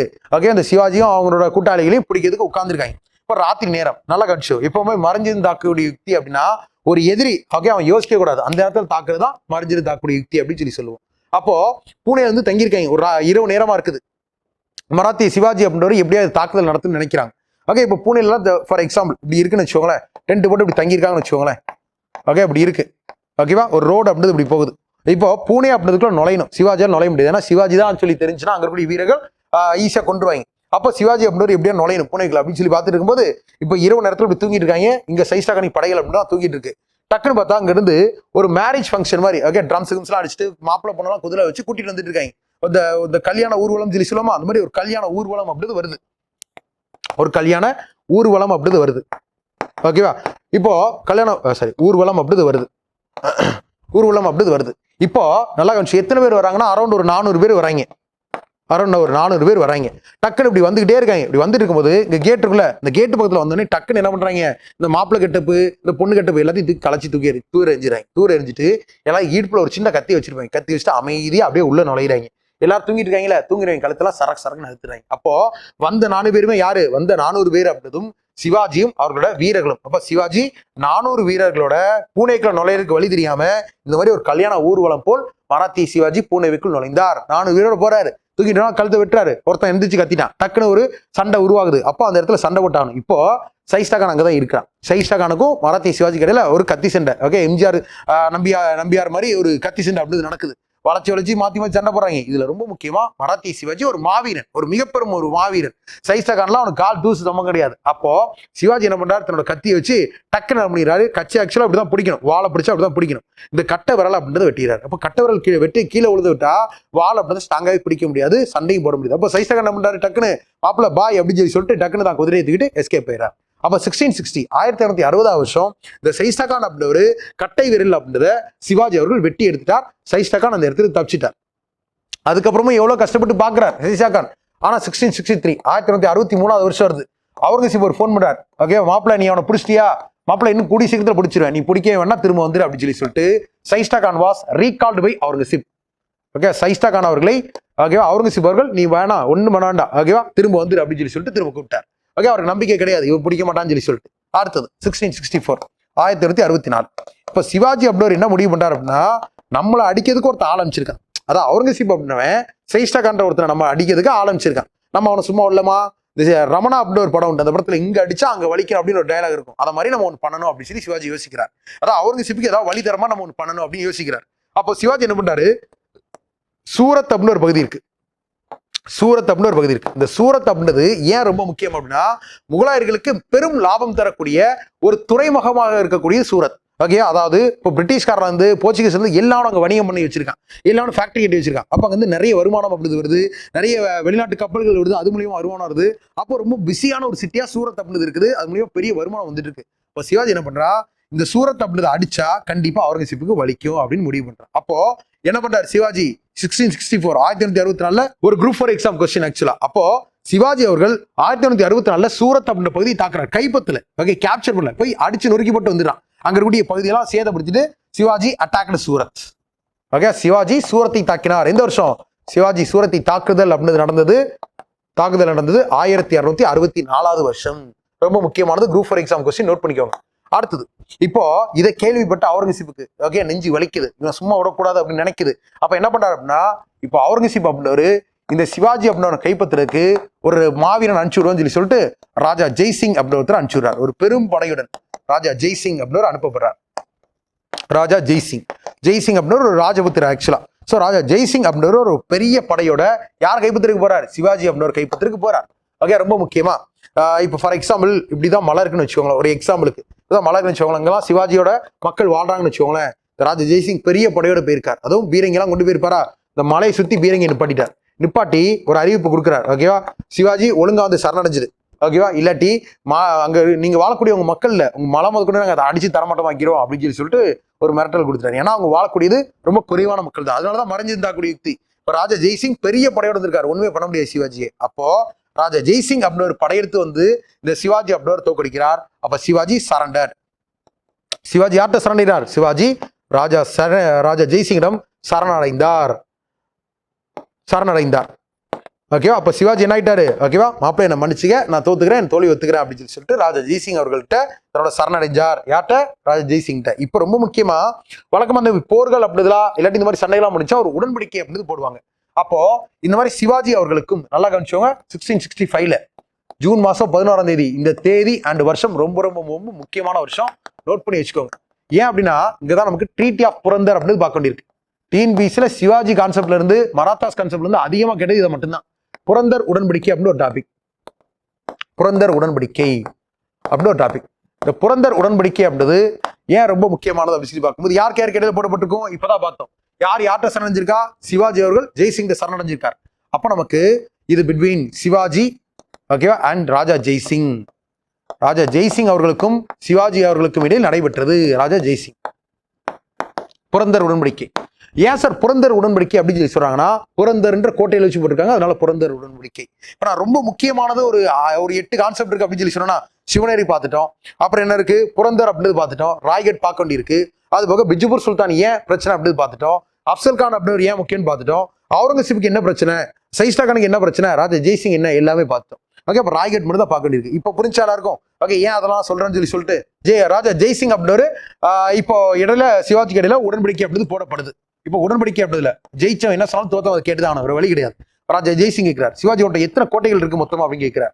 என்கிட்ட வந்து மொத்தமா 35 கோட்டைகள் அப்படி இருக்கு அப்படின்னு சொல்லி சொல்றாரு. ஓகே, சிவாஜி அப்ப 35 இருக்கா, அதுல 25 முகலாயர்கள்ட்ட கொடுத்துரு அப்படின்னு சொல்லி சொல்றாரு. அப்ப 25 கோட்டைகளை சிவாஜி, அதாவது தங்கிட்ட இருந்த 35 கோட்டைகள்ல 25 கோட்டைகளை சிவாஜி அவர்கள் முகலாயர்கள்ட்ட கொடுத்துட்டார். ஓகே, முகலாயர்கிட்ட கொடுத்துட்டார். அது மட்டும் இல்லாம இன்னொரு டிமாண்ட் வைக்கிறார். அதாவது சிவாஜி முகலாயர்கள்ட்ட மன்சப்தாரி முறை அப்படின்னு ஒரு முறை இருக்கு. ஓகேவா, இந்த மன்சப்தாரி முறை யார் அறிமுகப்படுத்தினா அப்படின்றத வீடியோ கீழே கமெண்ட் செக்ஷன்ல கமெண்ட் அப்படி பண்ணுங்க பார்ப்போம். நம்ம கிளாஸை பக்காவா சூப்பர் அட்டன் பண்ணிருந்தீங்கன்னா ஈஸியா ஆன்சர் போட்டு போய்கிட்டே இருக்கலாம். மன்சப்தாரி முறை அப்படின்னு ஒரு முறை இருக்கு.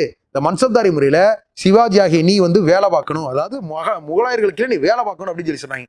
சிவாஜி நைஸா எனக்கு ஒரு பையன் இருக்கா, அவனை நான் வேலை செய்ய வைக்கிறேன் அப்படின்னு சொல்லிட்டு சிவாஜி நம்பர் தன்னோட மகனாகிய மூத்த மகனாகிய சாம்பாஜி அப்படின்றவரை அங்க வேலைக்கு சேர்த்து விட்டுதார். அப்ப சாம்பாஜி அப்படின்ற சிவாஜியின் மூத்த மகன் முகலாயர்கள் கிட்ட மன்சப்தாராக பணியாற்றுறார். இந்த சாம்பாஜி அப்படின்றவர் எத்தனை படைகளுக்கு மன்சப்தாரா இருந்தார் அப்படின்னா, ஏன்னா மன்சப்தார் என்ற பதவி என்னதான் நமக்கு மன்சப்தாரி பதவி அப்படின்னா ராணுவத்தை 10ல இருந்து 10,000 பிரிச்சு அதுக்கு ஒவ்வொரு படைகளுக்கும் ஒவ்வொரு தளபதி வைப்பாங்க, அவங்க பேர் மன்சப்தார் அப்படின்னு படிச்சோம். அப்ப இந்த சாம்பாஜி அவர்கள் நமக்கு, சாம்பாஜி அப்படின்றவர் நமக்கு ரொம்ப முக்கியமா, யாரோட மகன், சிவாஜியின் மகன் சாம்பாஜி அப்படின்றவர், சிவாஜியின் மகன் சாம்பாஜி அப்படின்றவர் நமக்கு ரொம்ப முக்கியமா 5000 சாவர். ஓகே, சாவர் அப்படின்னா என்ன சார் அப்படின்னா, சாவர்னா குதிரை படை அப்படின்னு நம்ம பார்த்தோம். இப்போ 5000 சாவருக்கு நமக்கு மன்சப்தாராக பணியாற்றினார். இது ரொம்ப முக்கியமானது, மன்சப்தாரா பணியாற்றினார். சரி, அப்போ எல்லாம் முடிஞ்சிருச்சு. அப்போ போர் முடிஞ்சிருச்சு, இந்த மாதிரி எல்லாரும் முடிஞ்சிருச்சு. சிவாஜி வீட்டில் சோகமா உட்காந்துருக்கார். ஓகே, அங்கிருந்து ஒரு பெல்லு சவுண்ட் கேட்குது 1666ல. ஓகே, அங்கிருந்து சிவாஜி எங்க இருக்கார், தான் வீட்டில் பேசாம சோகமா உட்காந்துருக்கார். ஐயோ விபோச்சே எல்லாமே அப்படின்னு சொல்லிட்டு உட்காந்துருக்கார். டக்குன்னு பார்த்தா ஒரு காலிங் சவுண்ட் கேட்குது, காலிங் பெல் சவுண்ட் கேட்குது. யாரா அப்படின்னு சொல்லிட்டு கதவை திறந்து பார்த்தா, மாப்பிள்ள எப்படி இருக்க அப்படின்றா. ஓகே, யாருன்னு எட்டி பார்த்தா ராஜா ஜெய்சிங் நிற்கிறார். ஓகே, அப்போ ராஜா ஜெய்சிங் அப்படின்னு வந்திருக்கார். ஓகேவா, உன்னாலதான்ப்பா நானே சோகமா இருக்கேன், அதான் எல்லாத்தையும் பிடிங்கிட்டே அப்படின்னு சொல்லிட்டு அவர்கிட்ட கேட்கிறார். அப்போ ராஜா ஜெய்சிங் என்ன சொல்றாரு, சரி வாமப்பிள்ள நம்ம அப்படியே ஒரு ட்ரிப் ஒன்று போயிட்டு வருவோம். ஓகேவா, அப்படியே ட்ரிப்லாம் போயிட்டு தான் கொஞ்சம் நல்லா இருக்கும். எங்கப்பா ட்ரிப் போறது அப்படின்னு சொல்லி கேட்கும்போது, நம்ம வேணா அப்படியே ஆக்ரா கோட்டைக்கு போவோமே அப்படின்னு சொல்றாரு. ஆக்ரா கோட்டைக்கு போவோமே அப்படின்னு சொல்றாரு.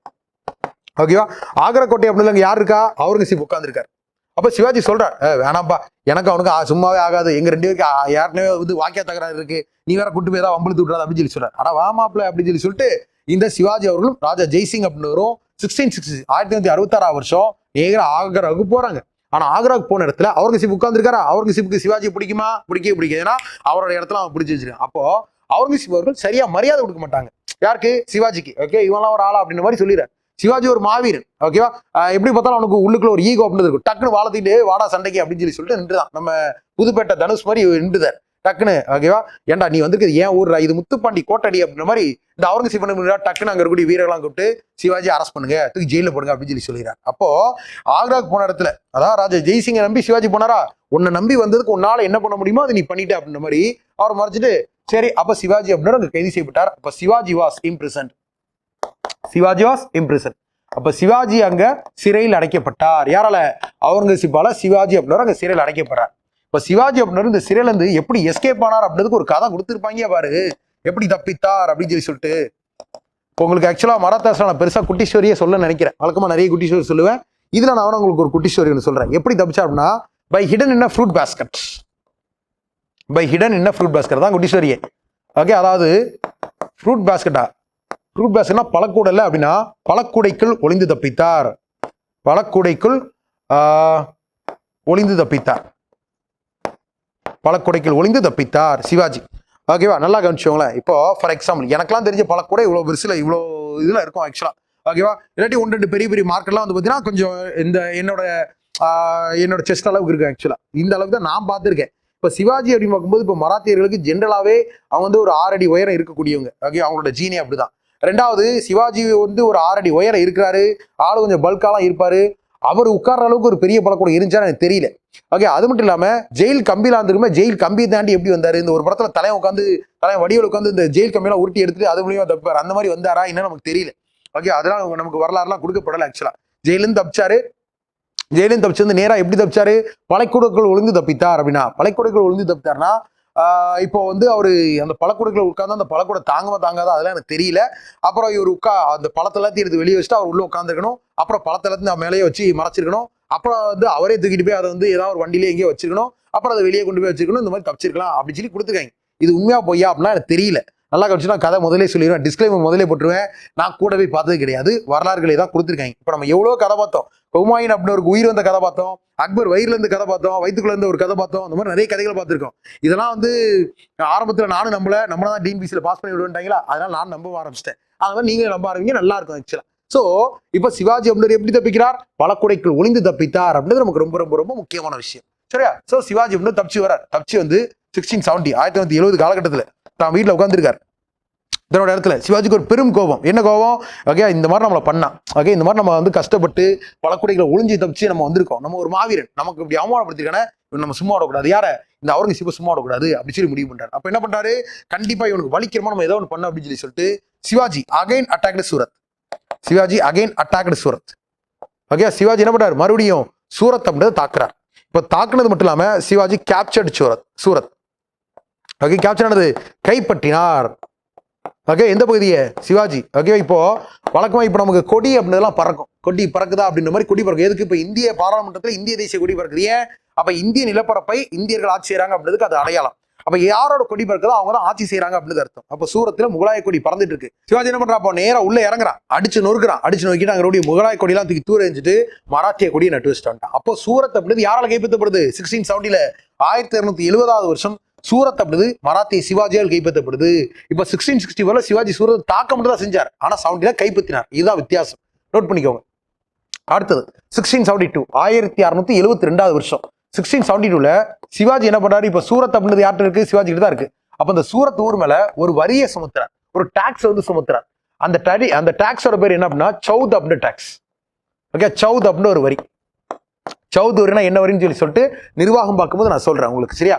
ஸோ சவுத்ன்ற ஒரு டாக்ஸை இந்த சூரத் மேல விதிக்கிறார். ரொம்ப ரொம்ப முக்கியமானது. அடுத்து 1674 1974 வருஷம் அப்படிது மராத்திய சிவாஜியின் வாழ்க்கையில, மராத்தியர்களின் வாழ்க்கையில ரொம்ப முக்கியமான ஒரு நாள். ஓகேவா? டேட் அப்படின்னு பாத்தீங்கன்னா ஜூன் மாசம் 6ஆம் தேதி. ஓகேவா? ராய்கட் ஃபோர்ட் அப்படின்னு பார்க்க வேண்டியிருந்துச்சா? அப்போ இந்த ராய்கட் கோட்டை, ராய்கட் ஃபோர்ட், ராய்கட் கோட்டையில ஒரு பெரிய சம்பவம் நடக்குது. என்ன சம்பவம் நடக்குது? மராத்திய சிவாஜி அப்படின்றவர் ஓகே ஏகப்பட்ட மக்களை கூப்பிட்டுருக்காரு, எல்லாரும் வாங்க அப்படின்னு சொல்லி அழைச்சிருக்காரு. ஓகே, ஒரு பெரிய திருவிழா மாதிரி இருக்கு. ராய்கட் கோட்டை முழுக்க அலங்கரிக்கப்பட்டிருக்கு. ஓகே, மராத்திய சிவாஜி என்ன பண்ணிக்கிறார்? அங்க மராத்திய பேரரசு அப்படின்னு உருவாக்குறார். மராத்தா எம்பையர். ஓகே, மராத்திய பேரரசு அப்படின்னு உருவாக்குறார். மராத்திய பேரரசு மட்டும் உருவாக்குனது மட்டும் இல்லாம இந்த மராத்திய பேரரசின் பேரரசன் யாரு? ஓகேவா? சிவாஜி அப்படின்னு சொல்லி தன்னை முடிசூட்டிக்கிறார். அப்ப சிவாஜி வாஸ் கிரவுனிங். சிவாஜி முடிசூட்டிக் கொண்டார். முடிசூட்டிக் கொண்டார் எங்க வச்சு? ராய்கட் கோட்டையில். அப்போ உடன்படிக்கை போட்டது புரந்தர் உடன்படிக்கை ரொம்ப முக்கியமா. புரந்தர் கோட்டை முடிசூட்டு கொண்டது ராய்கட் கோட்டை. இதனாலதான் அந்த கோட்டைகள் ரொம்ப முக்கியம். யாருக்கு டவுட்ஸ் அப்படி இருக்கா? ஓகே, அப்படி டவுட்ஸ் அப்படி இருந்துச்சுன்னா கீழே கமெண்ட் செக்ஷன்ல போடுங்க. முடிசூட்டிக்கிறார். முடிசூட்டினது மட்டும் இல்லாம தனக்குன்னு ஒரு டைட்டில் ஒன்று வச்சுக்கிறார். ஓகே, வழக்கமா இப்போ பார்த்தோம் நம்ம. ஓகே, சலீம் அப்படின்றவர் தனக்கு என்ன பேர் வச்சுக்கிட்டாரு? ஜஹாங்கீர் அப்படின்னு பேர் வச்சுக்கிட்டார். குர்ரம் அப்படின்றவர் தனக்கு ஷாஜகான் பேர் வச்சுக்கிட்டார். அவுரங்கசீப்ன்றவர் தனக்கு ஆலம்கீர் அப்படின்னு பேர் வச்சுக்கிட்டார். இந்த மாதிரி எல்லாம் பேர் வச்சுட்டாங்க. அந்த மாதிரி மராத்திய சிவாஜி தனக்கு ஒரு பேர் வச்சுக்கிறார். என்ன பேர் வச்சுக்கிறார்? சத்ரபதி. சத்ரபதி அப்படின்னு ஒரு பேர் வச்சுக்கிறார். ஓகேவா? ஸோ அதனாலதான் சத்ரபதி சிவாஜி அப்படின்னு சொல்லி அவர் அழைக்கப்படுறார். சின்ன வயசுலேயே கிடையாது, இந்த முடிசூட்டுதல் விழாக்கு அப்புறம் தான் சத்ரபதி சிவாஜி அப்படின்னு அழைக்கப்பட்டார். மராத்தியர்களின் பேரரசராகவும் அவர் வந்து அறியப்பட்டார். இது ரொம்ப ரொம்ப முக்கியமான ஒரு கான்செப்ட். நெக்ஸ்ட் அடுத்தது 1674 1776 சிவாஜி அப்படின்றவருக்கு எது மேல ஆசை வருது? சவுத் இந்தியா மேல படையெடுக்கணும், சவுத் இந்தியா கான்குவெஸ்ட். அதாவது தென்னிந்தியாவுக்கு இப்பெல்லாம் சுத்தியான பகுதியில் தான் இருந்தார். ஓகே, இப்ப தமிழ்நாடு வரைக்கும் இருக்கு நமக்கு பகுதிகள். அப்போ சவுத் இந்தியா வரைக்கும், தென்னிந்தியா வரைக்கும் நம்ம படையெடுப்பு எடுப்போம் அப்படின்னு சொல்லி முடிவு பண்றார். இதுல ரொம்ப முக்கியமா இப்ப தென்னிந்தியா மேல படையெடுத்து போனோம்னா யாரோட சப்போர்ட்டாவது வேணும். அப்ப அந்த இடத்துல நமக்கு இந்த கோல்கொண்டா பகுதி இருக்கா, கோல்கொண்டா அப்படின்னு நம்ம படிச்சிருப்போமா? இந்த கோல்கொண்டாவுக்கு ஒரு சுல்தான் ஒருத்தர் இருக்கிறார். ஓகேவா? இந்த கோல்கொண்டா சுல்தானோட சிவாஜி அப்படின்னு என்ன பண்றாரு, ஒரு அக்ரிமெண்ட் போட்டுருக்கிறார், ஒரு சீக்ரெட் அக்ரிமெண்ட். ஒரு அக்ரிமெண்ட் போட்டுக்கிறார். என்ன அக்ரிமெண்ட் போட்டுக்கிறாரு? நம்ம 2 பேர், அதாவது இந்த சிவாஜி வந்து தென்னிந்தியாவில் படையெடுத்து வரேன், எனக்கு மாப்பிள்ளை நீ சப்போர்ட் பண்ணு, உனக்கு எதுவும் தேவைன்னா நான் உனக்கு சப்போர்ட் பண்றேன்னு சொல்லிட்டு 2 பேர் கிடையாது ஒரு அக்ரிமெண்ட் போடப்பட்டுச்சு. சரி மாப்பிள்ளை நானும் சப்போர்ட் பண்றேன், கோல்கொண்டா சுல்தான் ஒத்துக்கிட்டார். அப்போ சிவாஜி படையெடுத்து வர்றார். இதுல ரொம்ப முக்கியமா தமிழ்நாடு வரைக்கும் படையெடுத்து வந்திருப்பார். ஓகேவா? ஈவன் தமிழ்நாட்டுல எந்தெந்த பகுதியெல்லாம் கைப்பற்றிருப்பார் சிவாஜி அப்படின்னா, தமிழ்நாட்டுல தஞ்சாவூர், ஓகே, தஞ்சை, ஓகே, செஞ்சி, அப்புறம் வந்து பார்த்தீங்கன்னா வேலூர், ரொம்ப முக்கியமானது வேலூர். இந்த மாதிரி 3 பகுதிகள் அப்படின்றத யார் கைப்பற்றிருக்கா? சிவாஜி அவர்கள் கைப்பற்றிருக்காங்க. சிவாஜி கேப்சர் பண்ணியிருக்காரு. அது மட்டும் இல்லாமல் இந்த தமிழ்நாட்டில் கூடிய பகுதிகளை பார்த்துக்கிறதுக்கு யாரை நியமிக்கிறார் அப்படின்னா, இந்த தமிழ்நாட்டில் கூடிய பகுதிகள் ஃபுல்லாக பார்த்துக்கிறதுக்கு தனக்குன்னு ஒரு தம்பி ஒருத்தர் இருந்தார்ல, அவர் பேர் என்ன? வெங்கோஜி அப்படின்னு அவருடைய பேர். வெங்கோஜி அவர்கள் அவருடைய பேர். ஓகே, இந்த வெங்கோஜி இருக்கார்ல, இவரை தம்பி இந்த தமிழ்நாட்டில் கூடிய பகுதிகள் ஃபுல்லாக நீ பார்த்துக்க அப்படின்னு சொல்லிட்டு தான் தம்பிகளை கொடுத்துருக்காரு. இப்போ உங்களுக்கு கமெண்ட் செக்ஷன் கொஸ்டின் அப்படின்றது என்ன அப்படின்னா, இந்த கமெண்ட்ல தெரிவிக்கிறது வெங்கோஜி அவரோட அம்மா பேர் என்ன அப்படிதான் கீழே கமெண்ட்ஸ்ல கமெண்ட் அப்படி பண்ணுங்க மறக்காம. சரியா? ஓகே, இப்போ அது மட்டும் இல்லாம இந்த செஞ்சி பகுதி இருக்கா, இந்த செஞ்சி பகுதி அப்படின்றத ரொம்ப முக்கியமா தனக்குன்னு 2வது ஒரு பையன் இருக்கான். இப்போ சிவாஜிக்கு 2 மகன்கள், அதை பத்தி நான் டீட்டெயிலா அடுத்து நான் நடத்துறேன், வரிசையா எல்லா வாரிசுகளையும் நடத்துறேன். இப்போ சிவாஜியோட மூத்த மகன் பேர் என்ன? சாம்பாஜி. அவர் எங்க இருக்காரு? முகலாயர்கள் கிட்ட மன்சப்தார பணியாற்றி இருக்காரு. 2வது ஒரு பையன் இருக்கார், ராஜாராம் அப்படின்னு ஒரு பையன். இந்த ராஜாராம் அப்படின்ற பையன் இருக்கார்ல, இந்த ராஜாராம் அப்படின்ற பையன் இந்த செஞ்சி பகுதியை பார்த்துட்டு இருக்காரு. இந்த மாதிரி தென்னிந்தியா அப்படின்றத கைப்பற்றுறார். நெக்ஸ்ட் அடுத்தது பார்க்கும்போது சவுத் இந்தியா வரைக்கும் படையெடுத்து இந்த மாதிரிலாம் கைப்பற்றி பெரிய இடம் அப்படின்றத வச்சிருக்காரு. ஓகேவா? 1680 1880 வருஷம் சிவாஜி டைட். சிவாஜி மரணம் அடைந்தார். ஓகேவா? நல்லா தானடி இருந்தா அப்படின்னு சொல்லி நம்ம ஊர்ல டைலாக் சொல்லலாம்ல, பாட்டி மாதிரிலாம், அந்த மாதிரி தான் சிவாஜி நல்லா சண்டை போட்டு எல்லாம் பண்ணியிருந்தார். சிவாஜி மரணம் அடைஞ்சிட்டார். எத்தனை வயசுல? At the age of 53. தனது 53வது வயது அப்படின்றதுல சிவாஜி அவர்கள் மரணம் அடைந்து விட்டார்கள். 1980 வருஷம். 2வது நம்ம ஸ்கூல் புக்ல ஒரு கதை கொடுத்திருப்பாங்க. சிவாஜி அவர்கள் சாகும்போது மனசு ரொம்ப கஷ்டப்பட்டு செத்து போனாரு அப்படின்னு சொல்லி கொடுத்திருப்பாங்க. ஏன் அப்படின்னு சொல்லி பார்த்தீங்க அப்படின்னா, இந்த சிவாஜி அவர்களுக்கு வந்து பாத்தீங்கன்னா, சிவாஜி அவர்களுக்கு 2 மகன்கள். ஒருத்தர் பேர்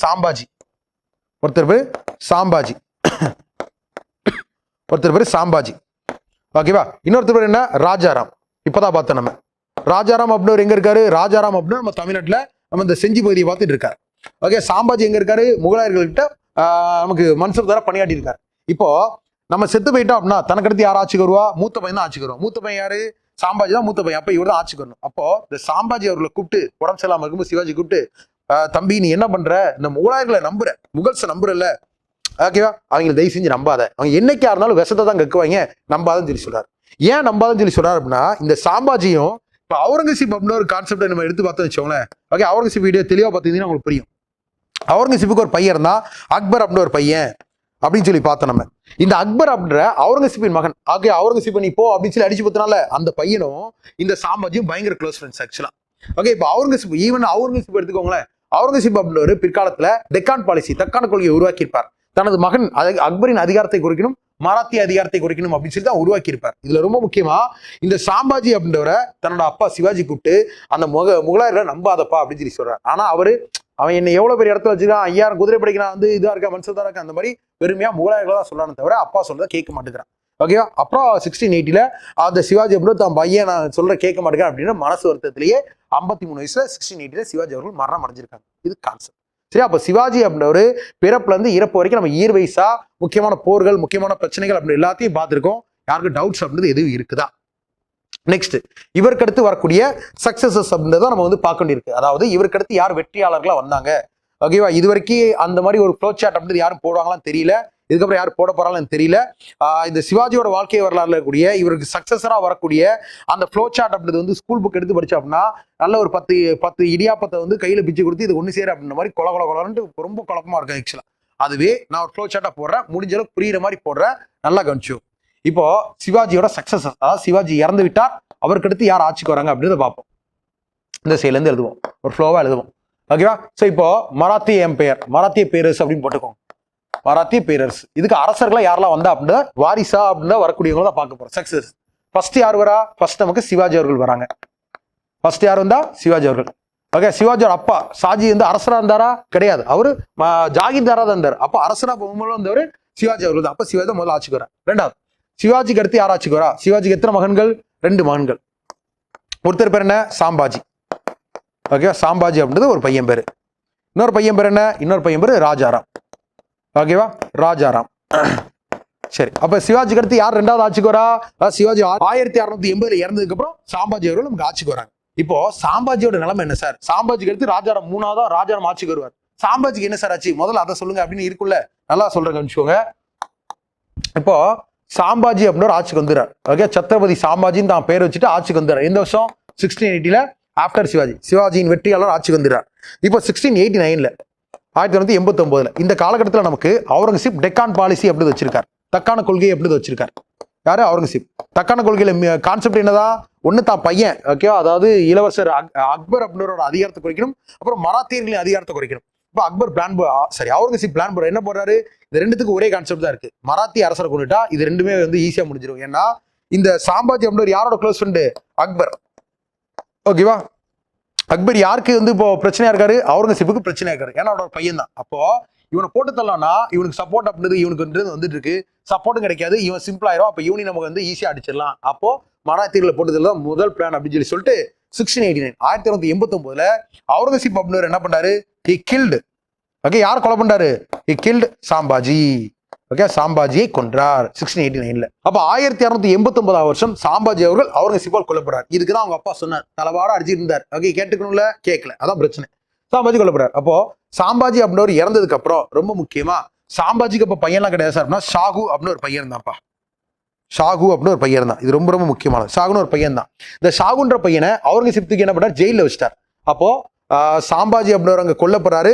அவரோட பையனா இருக்கக்கூடிய ஷாகு இருக்கார்ல, அவருக்கு சிறை.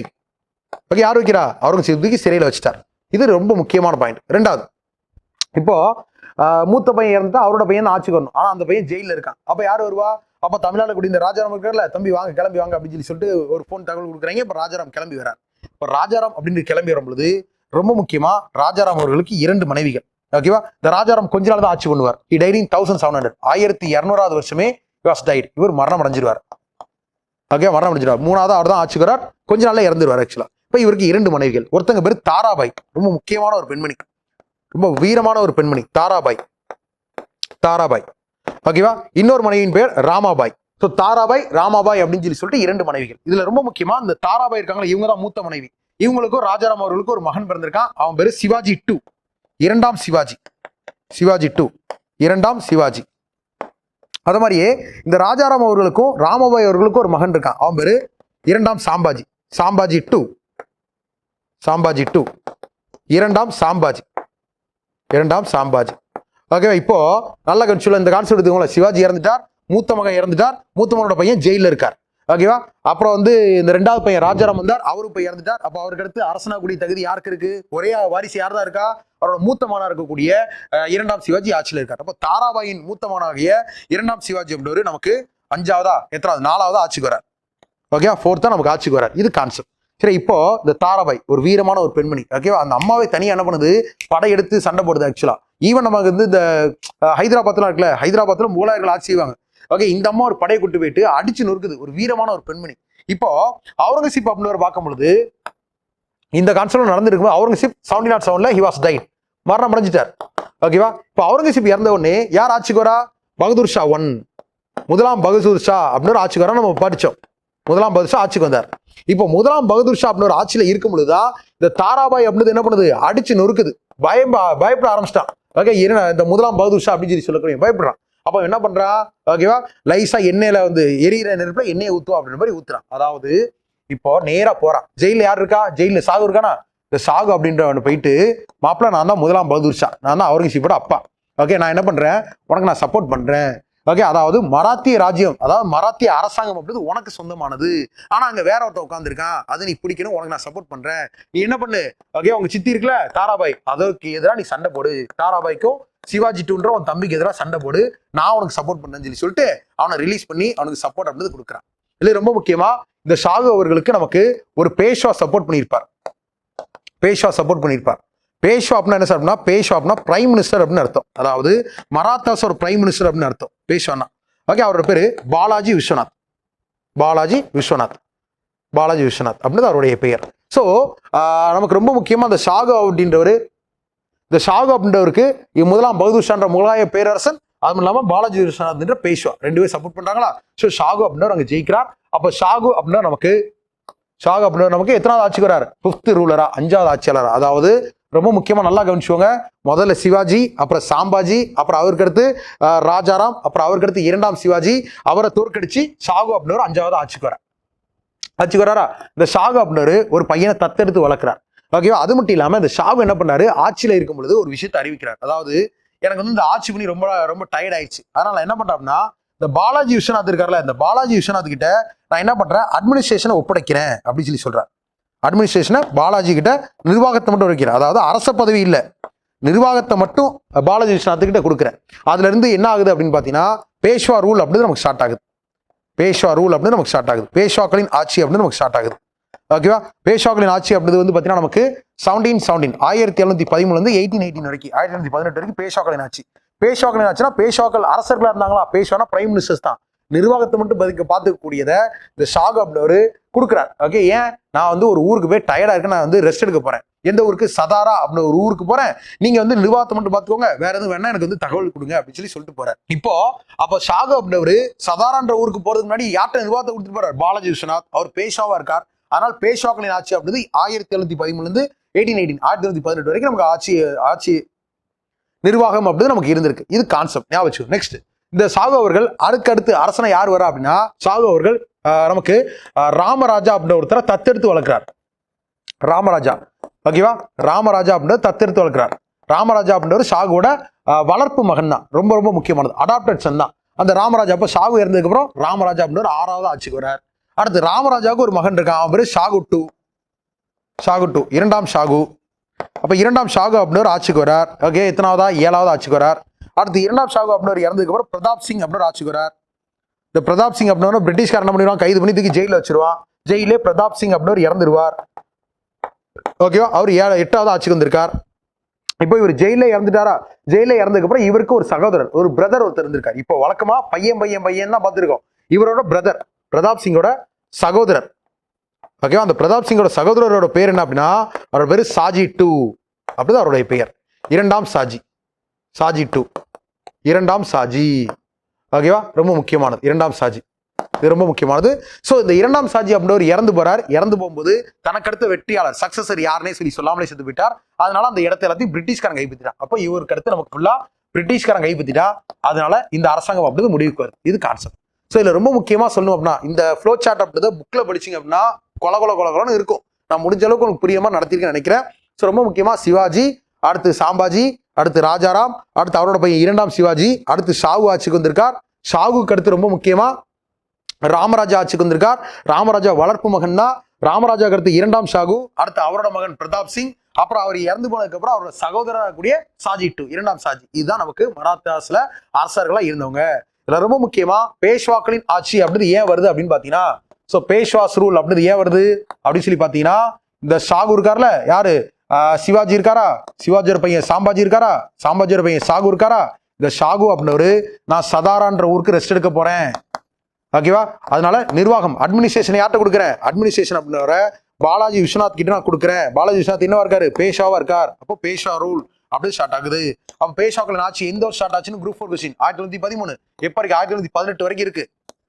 ரொம்ப முக்கியமானது. ஓகேவா?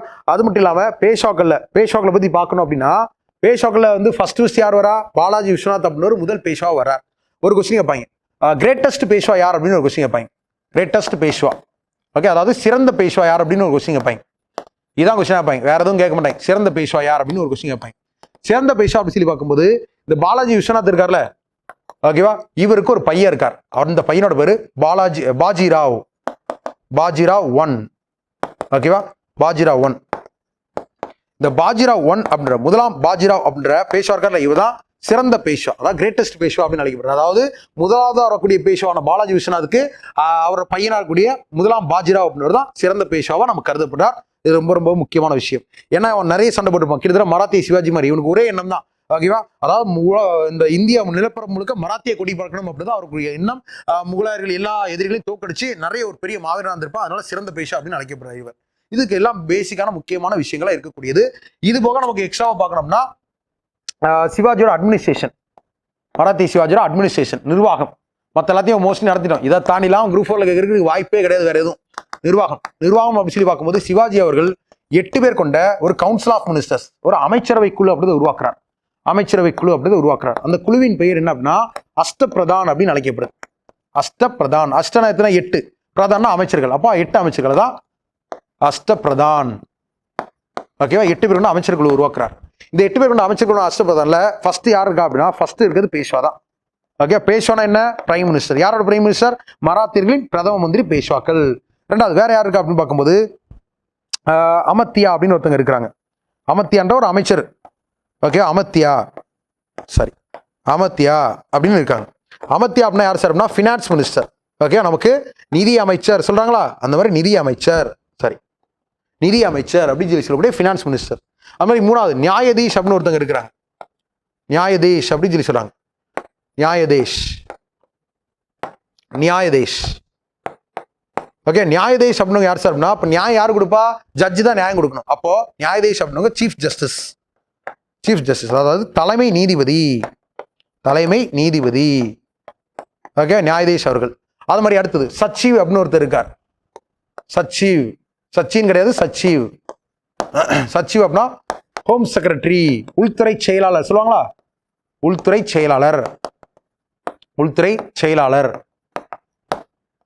செயலாளர். சாரி நௌபத் அப்படின்னு ஒரு குரூப் இருந்தாங்க. சாரி நௌபத் அப்படின்னு ஒரு அமைச்சர். ஓகே, சாரி நௌபத் அப்படின்னவங்க யார் அப்படின்னா கமாண்டர் இன் சீஃப். ஓகே, அதாவது படைத்தளபதினு சொல்லி சொல்லலாமா, படைத்தளபதிகள், போர் படைத்தளபதிகளா இருந்தவங்க சாரி நௌபத். இப்போ நான் வந்து உங்களுக்கு 3 பேர் சொல்லியிருக்கேன். அதாவது 8 அமைச்சர்கள், 3 அமைச்சர்களோட பேர் என்ன, அவங்க என்ன வந்தாங்கன்னு நான் சொல்லியிருக்கேன். அது மாதிரியே மிச்சம் இருக்கக்கூடிய 3 அமைச்சர்கள் அவங்களோட டைட்டில்ஸ் என்ன, அவங்க என்ன பதவியில், இப்போ ஒரு இன்னொன்று சொல்லணும்னா சுமந்த் அப்படின்னு சொல்லலாம். இந்த மாதிரி இன்னும் 3 பேர்கள் அப்படின்னு இருக்கு. அந்த 3 பேர்கள் என்ன, அவங்க என்னவா இருந்தாங்க அப்படின்றத மறக்காம புக்கை ரீட் பண்ணி நம்ம வீடியோ கீழே கமெண்ட் செக்ஷன் நம்மள கமெண்ட் பண்ண வேண்டியது உங்களோட டாஸ்க். இன்னைக்கு நான் உங்களுக்கு டாஸ்க் கொடுக்குறேன், நீங்க அதை பண்ணுங்க. சரியா, கமெண்ட்ல வந்து கமெண்ட் பண்ணுங்க.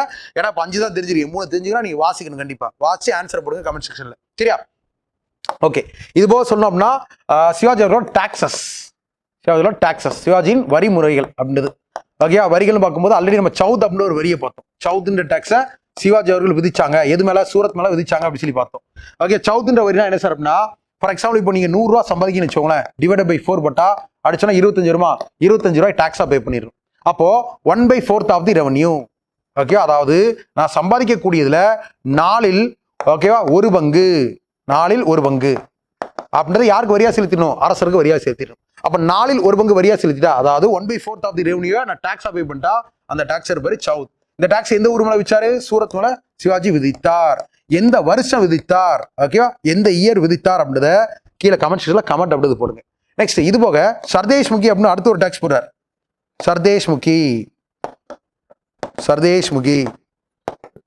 ஓகேவா, சர்தேஷ் முகி என்ன சார் அப்படின்னா, ஆல்ரெடி நமக்கு சவுத்னு ஒரு டாக்ஸ் இருக்கு, இதோட எக்ஸ்ட்ரா 10% டாக்ஸ், அதாவது கூடுதலாக 10% வரி சர்தேஷ் முகி. இந்த மாதிரி டாக்ஸஸ் அப்படின்றது இருந்துச்சு. ஓகே, இப்போ நான் உங்களுக்கு நடத்திருக்கேன். இன்னும் நிறைய கான்செப்ட்ஸ் இருக்கு ஆக்சுவலா. ஓகே, மராத்தாஸ் அப்படின்னு சொல்லி பார்க்கும்போது, ஆனா அதெல்லாம் நமக்கு தேவையே கிடையாது. ஏன்னா குரூப் 4 எக்ஸாமுக்கு சவுத் இந்தியன் ஹிஸ்டரி அப்படின்னா கொடுத்துருக்காங்க, தவிர மராத்தாஸ்னு ஒரு டாபிக்கே கொடுக்கல ஆக்சுவலா. ஏன்னா தென்னிந்திய அரசாங்கம் கொடுத்துருக்காங்க, அதுக்குள்ளதான் வரும். ரெண்டாவது இதுல இருந்து நமக்கு ஒரே ஒரு கொஸ்டின் அப்படின்னு தான் வரப்போகுது. அது பேசிக்கா இப்ப நம்ம இயர் வைஸா நடத்தணும்ல, அதுல இருந்தா நமக்கு அடிப்படையா கேட்பாங்க. ஸோ மராத்தாஸ் அப்படின்ற டாபிக்கை முடிஞ்ச அளவுக்கு நான் முக்கியமான விஷயங்கள், டீட்டெயிலான விஷயங்கள் அப்படின்னு நான் உங்களுக்கு பக்காவா சொல்லியிருக்கேன் நினைக்கிறேன். ரொம்ப முக்கியமானது கண்டிப்பா இது குரூப் 4 எக்ஸாம் கொஸ்டின் பேப்பர்ல கொஸ்டினா வரும். மறக்காம எல்லாரும் கரெக்டாக ஆன்சர் போடுங்க. ஸோ நம்ம வீடியோ அப்படின்றது எப்படி இருக்கு, நல்லா இருக்கா இல்லையா, இந்த மிஷன் ஐம்பாசிபிள் ப்ரோக்ராம் உங்களுக்கு நல்லா இருக்கா, எஸ்பிஎல்ன்ற நான் உங்களுக்கு எப்படி கிளாஸ் கொண்டு போறேன் அப்படின்றத மறக்காம கீழே கமெண்ட் செக்ஷன்ல கமெண்ட் அப்படி பண்ணுங்க. மறக்காம வீடியோ லைக் பண்ணி விட்டு போயிருங்க, ரொம்ப முக்கியமானது. அதுவும் இல்லாமல் உங்க ஃப்ரெண்ட்ஸ் அந்த மாதிரி படிக்கக்கூடிய எல்லாருக்கும் ஷேர் பண்ணி விட்டு இந்த வீடியோ பார்க்க சொல்லுங்க. அது மாதிரி ஃப்ரெண்ட்ஸ் எல்லாம் ஷேர் பண்ணுங்க, நம்ம கிளாஸ் எப்படி இருக்குலாம் ஷேர் பண்ணுங்க. அது மட்டும் இல்லாமல் தொடர்ந்து நம்ம சேனலை ஃபாலோ பண்ணிக்கோங்க. ஸோ இதே மாதிரியே அடுத்து இன்னொரு நல்ல வீடியோவில் நான் உங்களை சந்திக்கிறேன். அது வரைக்கும் எல்லாரும் நம்பிக்கையோட வரக்கூடிய குரூப் 4 எக்ஸாம் நம்ம தான் அரசு அதிகாரியாக மாறப்போன்ற கனவோட ஒரு ஒரு ஒரு நல்ல உழைப்பு அப்படின்றது போடுங்க. கண்டிப்பாக நீங்கள் ஆஃபீஸராக மாறுவீங்க. ஃபியூச்சர் நான் அவங்க எல்லாத்தையும் ஒரு ஆஃபீஸராக சந்திக்கணும். ஸோ தேங்க்யூ எல்லாருக்கும். இது மாதிரி நல்ல கிளாஸ் தான் அவங்க சந்திக்கிறேன். Thank you and bye.